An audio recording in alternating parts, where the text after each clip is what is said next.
Hello hi welcome back to our channel ధన Renuka vlogs. ఎలా ఉన్నారండి? అందరూ బాగున్నారా? నేనైతే చాలా బాగున్నాను. మీరందరూ కూడా బాగుండాలని నేను మనస్ఫూర్తిగా కోరుకుంటున్నానండి. ఈ వీడియో వచ్చేసి ఏంటంటే పచ్చి టమాటాలతో నిల్వ పచ్చడి అనమాట. అదేంటి పచ్చి టమాటాలతో నిల్వ పచ్చడి ఏంటి? పచ్చి టమాటాలతో పచ్చడి ఎలా ఉంటుంది? ఖరాబ్ అయిపోతుంది కదా అని అనుకుంటున్నారా? ఏమీ ఖరాబ్ అయిపోయిందండి. అస్సలు పాడవకుండా కొన్ని నెలలైనా సరే అలాగే ఉండే పచ్చడి అయితే నేను చూపించబోతున్నాను. ఇది టిఫిన్స్కైనా బాగుంటుంది, రైస్లోకైనా బాగుంటుంది. ఇడ్లీ, దోశ, చపాతి ఇలా దేనికైనా కూడా ఈ కాంబినేషన్తో తింటే చాలా బాగుంటుంది అనమాట. సో అప్పటికప్పుడు మనం ఏదైనా టిఫిన్ చేసినా కూడా పల్లీ చట్నీ చేసే అంత మనకు టైం లేకపోవచ్చు రెండు ఒకేసారి చేయాలంటే, ఇలా మనం చేసి దాన్ని స్టోర్ చేసుకున్నాం అనుకోండి, అప్పటికప్పుడు కొద్దిగా మనకు పని కూడా చాలా ఈజీ అయిపోతుంది అనమాట. సో దానికోసము నేను ఇలా పచ్చి టమాటాలతో నిల్వ పచ్చడి అయితే చేసుకుంటున్నానండి. సో నేను మా అత్తయ్య కలిసి చేస్తున్నాం. ఇక్కడ ఏం చేసినా కూడా మా ఇద్దరి చెయ్యి అయితే పడుతుందండి. సో ఇదైతే మా అత్తయ్య చెప్పిందనమాట, నాకు పచ్చి టమాటాలతో చేస్తారని నాకు కూడా తెలీదు. మామూలుగా ఊరబెట్టి అయితే చేస్తారు టమాటాలతో, ఇది ఊరబెట్టడం కూడా ఏముండదు, అప్పటికప్పుడే చేసేయడం అనమాట. చూడండి ఏం చేశాను నేను, ఇలా 1 కేజీ టమాటాలు అయితే తీసుకొని వాటిని శుభ్రంగా తడి లేకుండా తుడుచుకొని అలా ముక్కలుగా కట్ చేసుకొని, ఈ కేజీ టమాటాలకి 100 గ్రాముల చింతపండు అయితే తీసుకొని దానిలో పెట్టుకోవాలండి. చూడండి ఇప్పుడు ఎలా దాని లోపల ఇలా డిప్ చేయాలన్నమాట, అందులో టమాటాల్లో మునిగేలాగా. అప్పుడు ఆ టమాటాలకు ఆ చింతపండు రసం అంతా పడుతుంది. దానికి ఉప్పు అయితే కొలత అనమాట. సో కేజీ టమాటాలకి 100 గ్రాముల చింతపండుకి నేను ఇక్కడ గ్లాస్తో తీసుకుంటున్నాం కదండి మేము, ఆ టీ గ్లాస్ తోటి 3 గ్లాసుల ఉప్పు అయితే తీసుకోవాలి. అది కూడా రాళ్ళ ఉప్పు. సో అంటే ఈ గ్లాస్ అయితే గిద్దెడు కొలత అనమాట, అంటే 3 గిద్దెల ఉప్పు. ఇలా 3 టీ గ్లాసుల ఉప్పు అయితే 100 గ్రాముల చింతపండు తీసుకొని, ఇది మొత్తము కూడా ఆ ఉప్పు చింతపండు ఈ ముక్కలకు పట్టేలాగా మంచిగా స్ప్రెడ్ చేసి కలుపుకోవాలన్నమాట. సో చూడండి ఇలా ఉప్పు మొత్తం కూడా అందులో కరిగిపోయేలాగా, ముక్కలకు మొత్తం పట్టేలాగా కింది నుంచి పై వరకు మంచిగా మొత్తం కూడా స్ప్రెడ్ చేసేయాలన్నమాట. ఇలా పెట్టుకున్న దాన్ని మనము ఎక్కువసేపు అయితే అలా వదిలేయాల్సిన అవసరం లేదు. జస్ట్ ½ an hour అలా ఉంచుకుంటే చాలు. పావుగంట ఉంచుకున్నా సరిపోద్ది. అలా ఉంచుకోకపోయినా పర్వాలేదండి, వెంటనే మిక్సీ పట్టుకున్నా కూడా సరిపోతుంది అనమాట. సో ఎందుకులే వెంటనే అని చెప్పేసి మేమైతే ఒక ½ an hour అలా ఉంచాము. అస్సలు పాడయ్యే ఛాన్సే లేదండి. సో నేను అనుకున్నాను ఇంత ముందుకు పచ్చి టమాటాలతో ఎలా ఉంటుందో ఏమో అని, కానీ ఇంత ముందుకు మా అత్తయ్య చేసిందనమాట. సో ఎలా ఉంటుందో అత్తయ్య, నేను ఫ్రిడ్జ్లో పెట్టేస్తాను దీన్ని అన్నాను. అవసరం లేదమ్మా, అది ఎన్ని రోజులైనా అలాగే ఉంటుంది, ఏం పాడైపోదు అని చెప్పింది.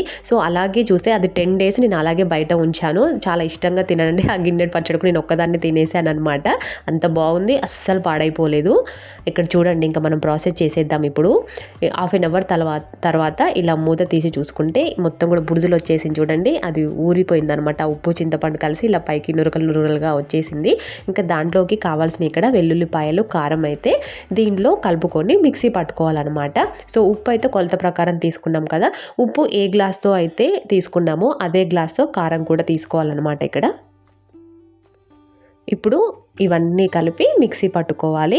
ఇది ఎల్లిపాయలు ఉన్నాయి కదండి, ఎల్లిపాయలు కారము పక్కన పెట్టుకున్నాను కదా, ఆ ఎల్లిపాయలు కారము ఈ టమాటాల్లో వేసి మిక్సీ జార్లో వేసి అన్నీ కలిపి గ్రైండ్ చేసుకోవాలన్నమాట. ఇప్పుడు చూడండి ఈ టమాటాలో ఉప్పు వేసాం కదా, ఎలా మొత్తం వాటర్ వచ్చేసాయో చూడండి, మొత్తం కూడా నీళ్ళు ఊరిపోయాయి. సో ఈ చట్నీకి లూజ్గా ఉండడానికి ఈ వాటర్ దీంట్లో ఊరిన ఈ నీళ్ళే సరిపోతాయి అన్నమాట.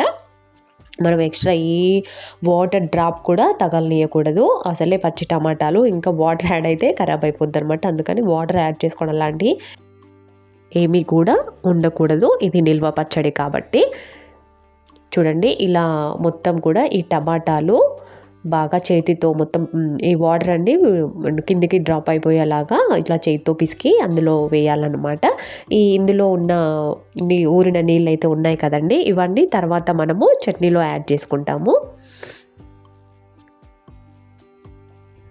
చూడండి తీస్తుంటే అర్థమవుతుంది ఎన్ని నీళ్ళు ఉన్నాయో అందులో అయితే. ఇప్పుడు కారం యాడ్ చేసుకోవాలి. దానికి మనం ఉప్పు ఎంత తీసుకున్నాము, 3 గ్లాసుల ఉప్పు అయితే తీసుకున్నాం కదా, 3 గిద్దెల ఉప్పు, అలాగే 3 గిద్దెల కారం తీసుకోవాలన్నమాట. సో టమాటాలు మొత్తము ఒకేసారి వేసుకోవట్లేదు కదా, 2 సార్లు వేసుకుంటున్నాము. గ్రైండర్లో ఒకేసారి పట్టదు, 2 సార్లు గ్రైండ్ చేసుకోవాలి కాబట్టి దీంట్లో ఒక 1.5 గ్లాస్ కారము, ఇంకొకసారి 1.5 గ్లాస్ అయితే వేసుకుంటాము. చూడండి సెకండ్ టైం తీసుకున్న గ్లాస్లో హాఫ్ మాత్రమే వేసుకున్నాము. అలా 1.5 గ్లాస్ తీసుకొని దీంట్లో కొన్ని వెల్లుల్లిపాయలు వేసుకొని ఇప్పుడు గ్రైండ్ చేసుకోవాలన్నమాట వీటిని. సో ఇంకొద్దిగా ఎక్కువగా వెల్లుల్లిపాయలు వేసుకున్నా చాలా బాగుంటాయండి పచ్చడిలో. మేమైతే ఇవి తీసుకున్నాము. మీకు కావాలనుకుంటే ఇంకొద్దిగా ఎక్కువగా వేసుకోవచ్చు, చాలా బాగుంటాయి. పచ్చడి అంటేనే వెల్లుల్లిపాయలండి, తినేటప్పుడు అక్కడక్కడ తగులుతూ ఉంటే చాలా బాగుంటుందన్నమాట ఆ టేస్ట్.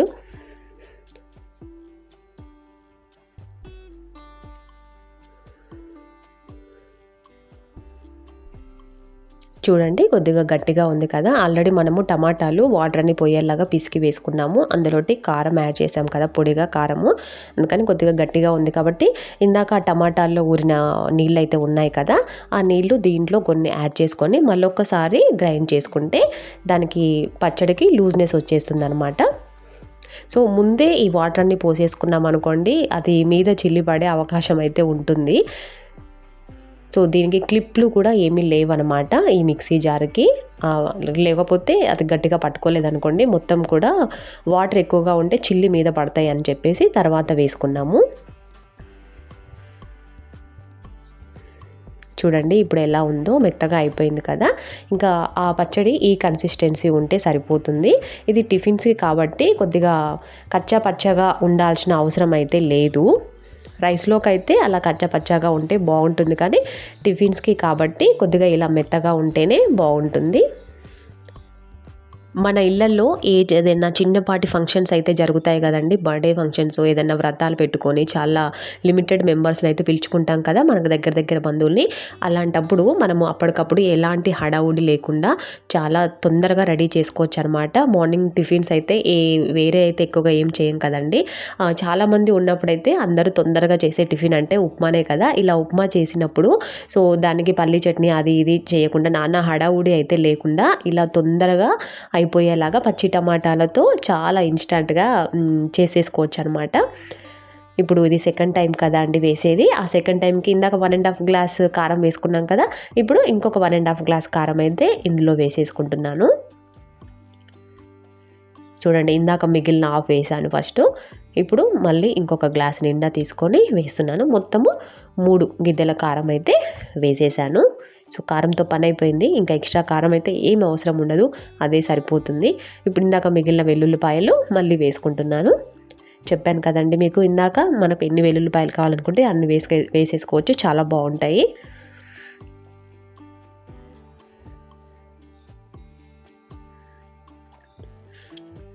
ఇప్పుడు అందులో ఇంకా మిగతా వాటర్ ఇందాక కొన్ని అందులో వేసేసుకున్నాం కదా ఫస్ట్ టైం వేసిన దాంట్లో, ఇప్పుడు మిగిలిన వాటర్ అన్నీ కూడా ఇంకా దీనిలో వేసేసుకొని మొత్తం మెత్తగా గ్రైండ్ చేసుకొని తర్వాత మనకు కావాల్సినంత తీసి పోపు వేసేసుకోవడమేనండి. సో మనకు ఇదంతా కావాలి అని అనుకుంటే, కొంచెం మన ఫ్యామిలీ మెంబర్స్ ఎక్కువగా ఉన్నారు, మనకు పచ్చడి ఎక్కువగా పట్టుద్ది అని అనుకుంటే చాలా పెట్టేసుకోవచ్చు. మనకు అవసరం లేదు, కొద్దిగా చాలు, ఈ పూటకే చాలు, లేకపోతే 2 పూటలకా, ఈ ఒక్క రోజుకా, 2 డేస్కా 3 డేస్కా అనే దాన్ని బట్టి మనకి ఎంత క్వాంటిటీ కావాలనుకుంటే అంత క్వాంటిటీ తీసుకొని మనం పోపు పెట్టేసుకోవచ్చు అనమాట. మిగతాదైతే అలా స్టోర్ చేసి పెట్టేయచ్చు, ఫ్రిడ్జ్లో పెట్టాల్సిన అవసరం అయితే లేదు. ఒక బాక్స్లోకి దేంట్లోనకైనా తీసుకొని అలా పక్కన పెట్టేసి మనకు కావాల్సినప్పుడు తీసుకోవచ్చు అనమాట అండి.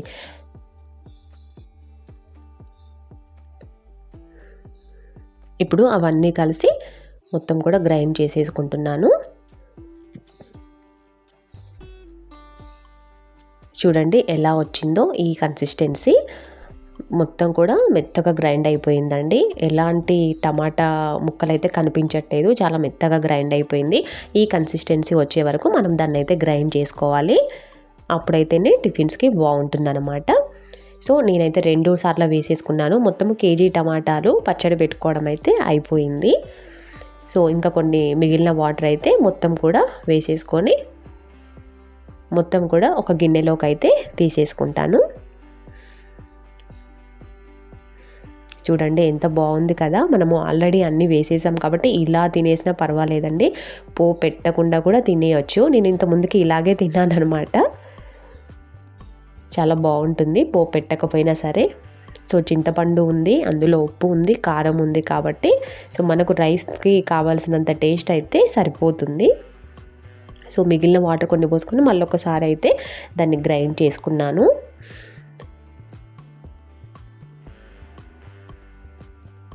చాలా బాగా ఉంది కదా. మంచి కలర్ఫుల్గా అనిపిస్తుంది.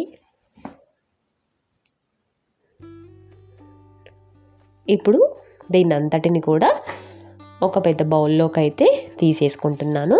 ఇప్పుడు దీనిలోంచి నాకు కావాల్సినంత అయితే తీసుకొని పోపు పెట్టేసుకుంటాను. మీరు కూడా మీకు కావాల్సినంత తీసుకొని పోపు పెట్టేసుకొని మిగతాదైతే అలా దాచిపెట్టవచ్చు అనమాట. మళ్ళీ కావాల్సినప్పుడు తీసుకొని పోపు వేసేసుకోవచ్చు.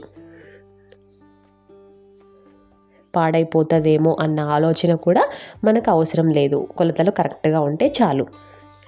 ఇప్పుడు దాంట్లో వేసుకోవడానికి తాలింపులోకి నేను జీలకర్ర మెంతులు వేపుకోవడానికి అయితే చిన్న కడాయి పెట్టుకొని కొద్దిగా ఆయిల్ వేసుకున్నానండి. దాంట్లో కొన్ని మెంతులు. సో పచ్చడి అంటే మనకు మెంతులు జీలకర్ర కంపల్సరీ ఉండాల్సిందే కదా.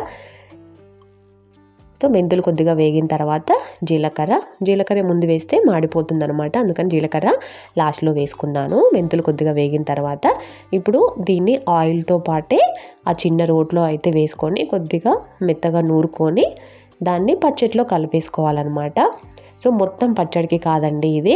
మొత్తం పచ్చడికి కలిపేస్తే మెంతులు జీలకర్ర ఏమవుద్దంటే పచ్చడి నెల్లగా వస్తుంది. అందుకని మొత్తం ఒకేసారి కలపకుండా మనకు కావాల్సిన క్వాంటిటీ అయితే తీసుకుంటాం కదండి పోపు పెట్టుకోవడానికి, దానికి మాత్రమే ఈ జీలకర్ర మెంతులు మనము కలుపుకోవాలన్నమాట.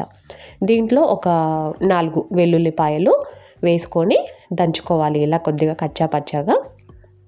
మరి మెత్తగా లేకుండా పర్వాలేదండి. ఇది అప్పటికప్పుడే కాబట్టి కొద్దిగా బరకగా ఉన్నా సరిపోతుంది అనమాట. ఇప్పుడు మేము కావాల్సినంత తీసుకొని అయితే దీంట్లో ఈ రోట్లో వేసుకొని ఆ జీలకర్ర మెంతులు వెల్లుల్లిపాయలు ఈ పచ్చడిలో కలిసే వరకు దాన్ని కొద్దిగా అటు ఇటుగా నూరుకోవాలి ఈ చిన్న రోల్లో. సో మీకు ఏది అవైలబుల్గా ఉంటే అదనమాట.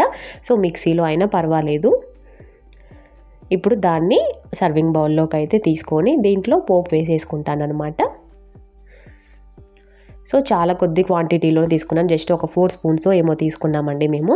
సో ఇక్కడ పోపుకు కావాల్సినవి అయితే అన్నీ ఒక దగ్గర రెడీగా పెట్టేసుకున్నాను. చూడండి, ఒక బౌల్లో అయితే ఆయిల్ తీసుకున్నాను. ఒక 3-4 ఎండు మిరపకాయలు, పోపు గింజలు, కరివేపాకు, జీలకర్ర,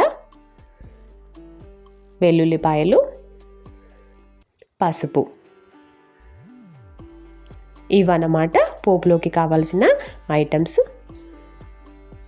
గుర్తుపెట్టుకోండి, పచ్చడి మొత్తానికి మెంతులు జీలకర్ర పొడి మాత్రం అస్సలు యాడ్ చేయకూడదండి. అది నిల్వ ఉండేది కాబట్టి పచ్చడి నల్లగా అయిపోతుంది. మనకు ఎంత తాలింపు పెట్టుకుంటామో దానికి మాత్రమే ఆ మెంతులు జీలకర్ర పొడిని కలపాలి.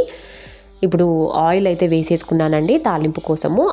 ఆ ఆయిల్ హీట్ ఎక్కే లోపు ఇక్కడ వెల్లుల్లిపాయలు కొద్దిగా కచ్చాపచ్చాగా దంచుకుంటున్నాం అనమాట. సో ఇక్కడ మా అత్తయ్య దంచుతుంది వాటిని, నేనైతే పోపు వేసేస్తున్నాను. చూడండి, ఆయిల్ కొద్దిగా హీట్ ఎక్కిన తర్వాత దాంట్లోకి ఫస్ట్ పోపు గింజలు, ఆ తర్వాత ఎండుమిరపకాయలండి, ఒక 4-5 వెల్లుల్లిపాయలు కొద్దిగా నలగొట్టుకున్నవి, జీలకర్ర, కరివేపాకు, చిటపట అంటుంది కదా కరివేపాకు వేయగానే. లాస్ట్లో పసుపు అండి. పసుపు ముందే వేస్తే మాడిపోయి నల్లగా అవుతుందన్నమాట. సో పసుపు ఎప్పుడైనా సరే మనం తాలింపులో లాస్ట్లో వేసుకోవాలి, అప్పుడు ఆ కలర్ బాగుంటుంది పచ్చడికి. సో పోపు వేయడం అయితే అయిపోయింది. ఇప్పుడు దీన్ని ఆ పచ్చడిలో అయితే వేసేసుకుంటున్నాను. ఇప్పుడు ఆ పచ్చడికి టేస్ట్ వస్తుంది అండ్ అందులోటి దానికి ఒక అందం వచ్చేస్తుంది అనమాట. చూడ్డానికి ఆ లుక్ చాలా బాగుంటుంది కదా. పచ్చడికి ఏంటి అందం ఏంటి, రుచి అనాలి కదా అని అనుకుంటున్నారా? సో పచ్చడికి రుచి ఉంటుంది. సో రుచితో పాటే ఇలా చూడ్డానికి అందంగా కూడా ఉంటుందన్నమాట. చూడండి ఎంత బాగుందో, చాలా కలర్ఫుల్గా అనిపిస్తుంది కదా. చూస్తుంటే నోట్లో నీరూరిపోతున్నాయి, ఇప్పుడెప్పుడు తినాలా అని చెప్పి. సో పచ్చళ్ళు ఇష్టం లేని వాళ్ళు ఎవరుంటారు చెప్పండి. చూడండి ఎంత బాగుందో. ఇదండి ఈరోజు నా వీడియో. నచ్చితే మీరు కూడా ట్రై చేయండి. ఎలా ఉందో నాకు కామెంట్లో తెలియజేయండి. నా వీడియో మీకు నచ్చినట్లయితే ఒక లైక్ చేసి సబ్స్క్రైబ్ చేసుకోవడం మాత్రం మర్చిపోకండి. మీరు లైక్ చేసుకున్నట్లయితే నా వీడియో ఇంకొంతమందికి రికమెండ్ అవుతుందండి. So please do like, share and subscribe my channel. Thank you for your supporting. మరొక మంచి వీడియోతో మళ్ళీ కలుస్తాను. Thank you. Bye bye.